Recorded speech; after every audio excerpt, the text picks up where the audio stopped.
ഇതൊരു Spain attack versus England defence മത്സരം തന്നെ ആയിരിക്കാനാണ് സാധ്യത കൂടുതൽ. അതിനുശേഷം സെക്കൻഡ് ഹാഫിൽ ഒരു വാറ്റ്കിൻസിനെയൊക്കെ കൊടുന്ന് സൗത്ത് ഗേറ്റ് ഒരു അറ്റാക്കിംഗ് രീതിയിലേക്ക് ഷിഫ്റ്റ് ചെയ്യാനായിരിക്കും താല്പര്യപ്പെടുക എന്നുള്ളതാണ് എനിക്ക്. ഏവർക്കും സ്പോട്ടോപ്പയിലേക്ക് സ്വാഗതം. യൂറോ കപ്പ് ഫൈനലിന് അങ്ങനെ അരങ്ങൊരുങ്ങുകയാണ്. ആരൊക്കെയാ മത്സരിക്കുന്നത്? ടോട്ടൽ ഫുട്ബോള് കളിച്ചു വന്ന് ഫൈനലിലേക്ക് മുന്നേറിയ സ്പെയിനും അതോടൊപ്പം തന്നെ ഡിഫൻസില് വലിയ വലിയ വലിയ മുന്നേറ്റങ്ങൾ നടത്തിയ ഇംഗ്ലണ്ടും, സൗത്ത് ഗേറ്റിന്റെ ഇംഗ്ലണ്ടും. ഈ മത്സരത്തിൽ നമ്മൾ നോക്കിക്കഴിഞ്ഞാൽ ഏറ്റവും കൂടുതൽ പറയാനുള്ളത് സ്പെയിനെ കുറിച്ച് തന്നെയായിരിക്കും. കാരണം സ്പെയിനിന്റെ വരവ് എന്ന് പറയുന്നത് വളരെയധികം ടോട്ടൽ ഫുട്ബോളും അതുപോലെ തന്നെ ഫുട്ബോളിന്റെ മനോഹാരിതയൊക്കെ കാണിച്ചുകൊണ്ടാണ് സ്പെയിനിന്റെ വരവ് എന്ന് പറയുന്നത്. ഇപ്പൊ സ്പെയിനും ഇംഗ്ലണ്ടും തമ്മിലുള്ളൊരു ഹെഡ് ടു ഹെഡ് മത്സരം എടുത്തു നോക്കിക്കഴിഞ്ഞാൽ 5 മത്സരങ്ങളാണ് ഇവര് പരസ്പരം ഏറ്റുമുട്ടിയിട്ടുള്ളത്. 2 മത്സരങ്ങൾ വീതം ഇരു ടീമുകളും വിജയിച്ചു. ഒരു മത്സരം സമനിലയിൽ പിരികയാണ് ഉണ്ടായിട്ടുള്ളത്. അപ്പോ ഇനി സ്പെയിനിന്റെ കേസിലേക്ക് നമ്മൾ നോക്കിക്കഴിഞ്ഞാൽ സ്പെയിനില് നമുക്ക് പറയാൻ പറ്റുന്ന ഒരു ജമ്മുണ്ട്, ലാമാസിയ ജമ്മ്. ആരാ ലാമിനെ യമാൽ എന്ന് പറയുന്ന ബാഴ്സലോണയുടെ ഒരു ലാമാസിയ ജമ്മ്. പുള്ളിക്കാരനെ എന്താ പറയാ, 3 അസിസ്റ്റ് 1 ഗോള്. പുള്ളിക്കാരൻ ഈ യൂറോ കപ്പിൽ ഇറങ്ങിയത് മുതൽ റെക്കോർഡുകളാണ് പുള്ളിക്കാരൻ ഇങ്ങനെ കിട്ടിക്കൊണ്ടേയിരിക്കുന്നത്. 16-ാം വയസ്സിൽ യൂറോ കപ്പിൽ ഇറങ്ങേറി അതോടൊപ്പം തന്നെ അസിസ്റ്റ് നേടുന്നു, ഗോളുകൾ നേടിയപ്പോ ആരുടെ റെക്കോർഡാ മറികടന്ന്? സാക്ഷാൽ പെലയുടെ റെക്കോർഡ് മറികടന്നുകൊണ്ടാണ് ലാമിനെ യമാല് വരുന്നത്. അങ്ങനെ ഓരോ മത്സരങ്ങളിൽ കളിക്കും തോറും അദ്ദേഹത്തിന് റെക്കോർഡുകൾ ഇങ്ങനെ കിട്ടിക്കൊണ്ടേയിരിക്കുകയാണ്. ഇനി ഫൈനലിൽ ഇതാ അടുത്ത റെക്കോർഡും കൂടി അദ്ദേഹത്തിന് വരാൻ പോവുകയാണ്. ഫൈനലിൽ കളിച്ച ഏറ്റവും പ്രായം കുറഞ്ഞ താരം എന്നുള്ളതൊക്കെ. അപ്പൊ അങ്ങനെ ഒരുപാട് റെക്കോർഡുകൾ ഇങ്ങനെ നേടിക്കൊണ്ട് പോവുകയാണ് ആര്? ലാമിനെ യമാൽ എന്ന് പറയുന്ന ലാമാസിയ ജമ്മ്, ബാഴ്സലോണയുടെ കണ്ടുപിടുത്തമായ ലാമാസിയ ജമ്മ്. ഇനി അടുത്തത് പറയാനുള്ളത് ഡാനി ഒലോമയെ കുറിച്ചാണ്. പുള്ളിക്കാരൻ അതും ഒരു ലാമാസിയ പ്രൊഡക്റ്റ് തന്നെയാണ്. പക്ഷെ ലെപ്പിസിച്ചിലാണ് പുള്ളിക്കാരൻ കളിക്കുന്നത്. ഓരോ നോക്കൌട്ട് മത്സരങ്ങളിലും നിർണായക ഗോളുകൾ നേടുന്നതൊക്കെ നമ്മൾ കണ്ടു. കഴിഞ്ഞ മത്സരത്തിൽ ഫ്രാൻസിനെതിരെയുള്ള ആ ഒരു മത്സരത്തിൽ തുച്ഛമേനിയെ വലിച്ചുകൊണ്ടുള്ള ആ ഒരു ഗോൾ ഉണ്ടല്ലോ, അതൊരു 1.5 ഗോളായിരുന്നു. അത് അടിപൊളി ഗോളായിരുന്നു. കോണ്ടയുടെ ഒരു ഓൺ ഗോൾ ആയിട്ടാണ് അത് പറഞ്ഞിരുന്നുവെങ്കിലും പക്ഷെ അദ്ദേഹം ആ ഒരു ഡിസ്ട്രിബ്യൂഷൻസ് അബ്സല്യൂട്ട്ലി ബ്രില്യൻറ്റ് എന്ന് തന്നെ പറയേണ്ടി വരും. അദ്ദേഹത്തിന്റെ ആ ഒരു ഗോൾ എന്ന് പറയുന്നത് മിഡ്ഫീൽഡിൽ വളരെയധികം നല്ല രീതിയിൽ തന്നെ കളിക്കുന്നുണ്ട്. അടുത്ത് പറയാനുള്ളത് നിക്കോ വില്യംസിനെ കുറിച്ചാണ്. പുള്ളിക്കാരൻ എന്തായാലും വളരെ നല്ലൊരു പ്ലെയർ ആയിട്ട് തന്നെയാണ്, വളരെ പ്രായം കുറഞ്ഞൊരു പ്ലെയർ ആണ്. ഇവർ രണ്ടുപേരും ഈ ഒരു റൈറ്റിലും ലെഫ്റ്റിലും ലാമിനെ യമാലും നിക്കോ വില്യംസും കാഴ്ചവെക്കുന്ന ഒരു ഇമ്പാക്ട് ഉണ്ടല്ലോ, അത് വല്ലാത്ത ജാതി ഇമ്പാക്റ്റ് ആണ് ഈ 2 ചെക്കന്മാരും നടത്തുന്നത്. 16 വയസ്സുള്ളൂ. ഇവര് ഈ മറ്റേ ട്രെയിനിങ്ങിനിടയിൽ ഇവര് മറ്റേ കളിക്കുന്നതൊക്കെ ഉണ്ട്.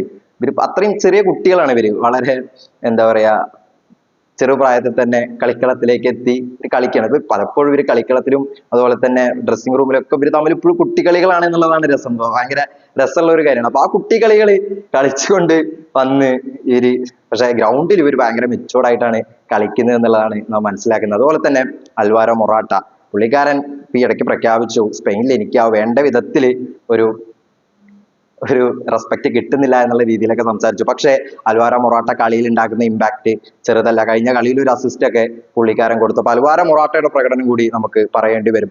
ഇനി നമുക്ക് പറയേണ്ടത് ഡിഫൻസീവ് മിഡ്ഫീൽഡേഴ്സ് ആണ്. എന്താ പറയാ, റോഡ്രി, അയ്യോ അജാതി മനുഷ്യൻ. അതുപോലെ തന്നെ ഫാബിയൻ റൂയിസ് എന്ന് പറയുന്ന പ്ലെയർ PSG താരാണ്. PSG കളി പണ്ടൊക്കെ കാണുമ്പോൾ ഞാൻ വിചാരിച്ചിട്ടുണ്ട് എന്തിനാ ഈ ഫാബിയൻ റൂയിസിനൊക്കെ ടീമിൽ ഉൾപ്പെടുത്തുന്നത് എന്നുള്ളതാണ്. എനിക്കപ്പോ തോന്നിയുള്ളത് ശരിക്കും അതൊരു കോച്ചിന്റെ പ്രശ്നമായിരുന്നു എന്നുള്ളതാണ് എനിക്ക് തോന്നിയുള്ളത്. പക്ഷെ ഈ ഒരു സ്പെയിനിൽ എത്തുമ്പോൾ പുള്ളിക്കാരന്റെ ആ ഒരു 3 പേരെ വലിച്ചുകൊണ്ട് ഒരു പന്ത് പോണ്ട് കഴിഞ്ഞ ഫ്രാൻസിനെതിരെയുള്ള ഒരു കളിയിൽ, അതിൽ തന്നെ അദ്ദേഹത്തിന്റെ ടാലന്റ് മുഴുവൻ ഉണ്ട് എന്നുള്ളതാണ്. ബുസ്കറ്റ്സിനെ അനുകരിക്കും വിധമാണ് പുള്ളിക്കാരന്റെ ആ ഒരു പന്തെടുത്ത് പോക്ക് എന്നുള്ളതാണ്. വളരെയധികം മിഡ്ഫീൽഡിൽ ഒരു അറ്റാക്കിംഗ് മിഡ്ഫീൽഡറായിട്ടാണ് കളിക്കുന്നത്. അപ്പോൾ നല്ല രീതിയിൽ പന്ത് മിഡ്ഫീൽഡിലേക്ക് കൊടുക്കാനും ഒക്കെ ഫാബിയൻ റൂയിസിന് കഴിയുന്നുണ്ട്. പിന്നെ വേണ്ട വിധത്തിൽ അസിസ്റ്റ് വേണ്ട സമയത്ത് അസിസ്റ്റ് കൊടുക്കാനൊക്കെ ഫാബിയൻ റൂയിസിന് കഴിയുന്നുണ്ട്. ഇനി ഡിഫൻസിലേക്കാണ്. എന്താ ഇപ്പൊ ഡിഫൻസിനെ കുറിച്ച് പറയാ? നാച്ചോ ഉണ്ട്, ലപ്പോർട്ട ഉണ്ട്, കുക്കറലുണ്ട്, അതുപോലെ തന്നെ നവാസ്. 38 വയസ്സ് പ്രായമാണ് ഈ നവാസിന്. പുള്ളിക്കാരൻ ഇറങ്ങിയത് തന്നെ ഒരു റെക്കോർഡായിട്ടാണ് പുള്ളിക്കാരൻ ഇറങ്ങിയിട്ടുള്ളത്. അപ്പോ നവാസിന്റെ ഒരു പ്രകടനം ഒക്കെ സ്പെയിനെ നല്ല രീതിയിൽ തന്നെ തുണയ്ക്കുന്നുണ്ട്. പെഡ്രിയുടെ പരിക്കിന് ശേഷമാണ് ജർമ്മനിക്കെതിരെ ഡാനി ഓലുമോ ഇറങ്ങുന്നത്. അതിനുശേഷം ഡാനി ഓലുമോ മിന്നുന്ന ഫോമിലാണ് എല്ലാവരും കളിച്ചുകൊണ്ടിരിക്കുന്നത്. അപ്പൊ ഒരു ടോട്ടൽ ഫുട്ബോൾ അവർ കളിക്കുന്നുണ്ട്. ടോട്ടൽ ഫുട്ബോളിന്റെ മനോഹാരിത അവർ കാണിക്കുന്നുണ്ട്. എല്ലാ ഫുട്ബോളിലും എല്ലാ മേഖലകളിലും അവര് കളിക്കുന്നുണ്ട്. Without ball, with ball, on the ball, of the ball ഒക്കെ അവര് അജാതി പെർഫോമൻസ് തന്നെയാണ് കാഴ്ചവെക്കുന്നത്. അപ്പൊ സ്പെയിന് കിരീടം നേടണം എന്ന് തന്നെയായിരിക്കും എല്ലാ ഫുട്ബോൾ ആരാധകരുടെയും പ്രതീക്ഷ എന്ന് പറയുന്നത്. കാരണം അജാതി ഫുട്ബോളാണ് ഇവർ കളിച്ചുകൊണ്ടിരിക്കുന്നത്. ഇനി നമുക്ക് ഇംഗ്ലണ്ടിന്റെ കേസിലേക്ക് വന്നു കഴിഞ്ഞാൽ ഇംഗ്ലണ്ടിലൊരു ഫോർമേഷൻ ചേഞ്ച് നമുക്ക് കാണാൻ പറ്റി എന്നുള്ളതാണ്. 3-4-2-1 ഫോർമേഷനാണ് അവർ കഴിഞ്ഞ കളിയിൽ കളിച്ചിട്ടുണ്ടായിരുന്നത്. ഫോർഡന് അവന്റെ അദ്ദേഹത്തിന്റെ തന്നെ തനത് പൊസിഷൻ കിട്ടി എന്നുള്ളതാണ് നമുക്ക് ഏറ്റവും വലിയ എടുത്തു പറയേണ്ട ഒരു കാര്യം എന്ന് പറയുന്നത്. അതുപോലെ തന്നെ ഡിഫൻസിൽ വാൾക്കർ ഉണ്ട്, ഗുഹയുണ്ട്, അതുപോലെ തന്നെ സ്റ്റോൺസ് ഒക്കെ ഉണ്ട്. ഇനി ഡിഫൻസ് മിഡ്ഫീൽഡേഴ്സിലേക്ക് വന്നു കഴിഞ്ഞാൽ ഡെക്ലാൻ റൈസ് ഉണ്ട്, മൈനോ ഉണ്ട്, ട്രിപ്പിയർ ഉണ്ട്. സാക്ക മിഡ്ഫീൽഡിലേക്കാണ് കളിച്ചിട്ടുള്ളത്. ബെല്ലിംഗാമും ഫോർഡനാണ് അവരുടെ അറ്റാക്ക് മുഴുവൻ കളിക്കുന്നതും ഒക്കെ. ഇനി അടുത്തത് കെയ്നിന്റെ ഒരു പെർഫോമൻസ്. കഴിഞ്ഞ കളിയിൽ ഒരു പെനാൽറ്റി ഗോളൊക്കെ നേടി പുള്ളിക്കാരനും മിന്നുന്ന ഫോമിൽ തന്നെയാണ് കളിച്ചുകൊണ്ടിരിക്കുന്നത്. പക്ഷേ ഇവിടെ ഇംഗ്ലണ്ടിന്റെ കേസിൽ നമ്മൾ ഏറ്റവും എടുത്തു പറയേണ്ട ഒരു കാര്യം എന്ന് പറയുന്നത് സൗത്ത് ഗേറ്റിന്റെ കീഴിലുള്ള ഒരു ഡിഫൻസ് മേഖലയാണ്. അത് നമുക്ക് പറയേണ്ടത് തന്നെയാണ്. കാരണം സൗത്ത് ഗേറ്റ് ഒരു ഡിഫൻഡറാണ്. അതുപോലെ തന്നെ ഇംഗ്ലണ്ടിലേക്ക് വരുമ്പോഴും ഡിഫെൻഡ് ചെയ്യാൻ അറിയുന്ന ഒരു കോച്ച് കൂടിയാണ് സൗത്ത് ഗേറ്റ്. എങ്ങനെ നന്നായിട്ട് ഡിഫെൻഡ് ചെയ്യാം എന്നുള്ളത്. ഇപ്പോ നെതർലാൻഡ്സ് ഗോൾ കോൺട്രിബ്യൂഷൻ നടത്തിയുള്ളത് കഴിഞ്ഞ സെമിഫൈനലിൽ 0.65 മാത്രമാണ്. അപ്പൊ അതിൽ നിന്ന് തന്നെ എത്രത്തോളം ഡിഫൻസിൽ സൗത്ത് ഗേറ്റ് ശക്തനാണ് എന്ന് വിളിച്ചോതുന്ന ഒരു കളി കൂടിയായിരുന്നു അത്. അപ്പോൾ എന്തായാലും ഡിഫൻസിൽ വളരെയധികം കോലാഹലങ്ങൾ സ്പെയിനു വേണ്ടി തന്നെ ഉണ്ടാക്കും എന്നുള്ളതിനാണ് എനിക്ക് തോന്നിയിട്ടുള്ളത്. ഇതൊരു Spain attack versus England defence മത്സരം തന്നെ ആയിരിക്കാനാണ് സാധ്യത കൂടുതൽ. അതിനുശേഷം സെക്കൻഡ് ഹാഫിൽ ഒരു വാറ്റ്കിൻസിനെയൊക്കെ കൊടുന്ന്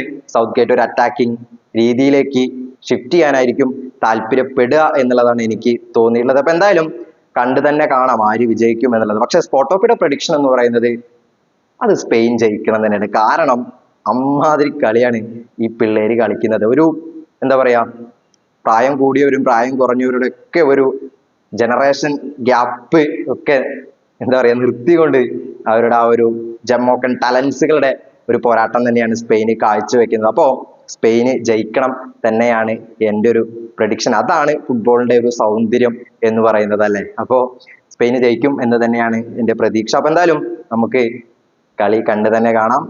തിങ്കളാഴ്ച പുലർച്ചെ 12:30 അഥവാ ഞായറാഴ്ച രാത്രി 12:30 മത്സരം നടക്കുന്നത്. അപ്പോ ആര് വിജയിക്കും ആര് തോക്കും എന്നുള്ളതൊക്കെയാണ് നിങ്ങളുടെ പ്രതീക്ഷകൾ. എന്തായാലും കമന്റ് ബോക്സിൽ രേഖപ്പെടുത്തുക. അപ്പൊ വീഡിയോ ഇവിടെ പൂർണ്ണമാകുന്നു. വീഡിയോ ഇഷ്ടപ്പെട്ട് കഴിഞ്ഞാൽ ഒന്ന് ലൈക്ക് ചെയ്തേക്കുക, ചാനൽ സബ്സ്ക്രൈബ് ചെയ്യുന്ന കാര്യം ഒന്ന് മൈൻഡിൽ വെച്ചേക്കുക. അപ്പൊ പുതിയൊരു വീഡിയോ ആയിട്ട് വീണ്ടും കാണാം. അതുവരേക്കും ഗുഡ് ബൈ.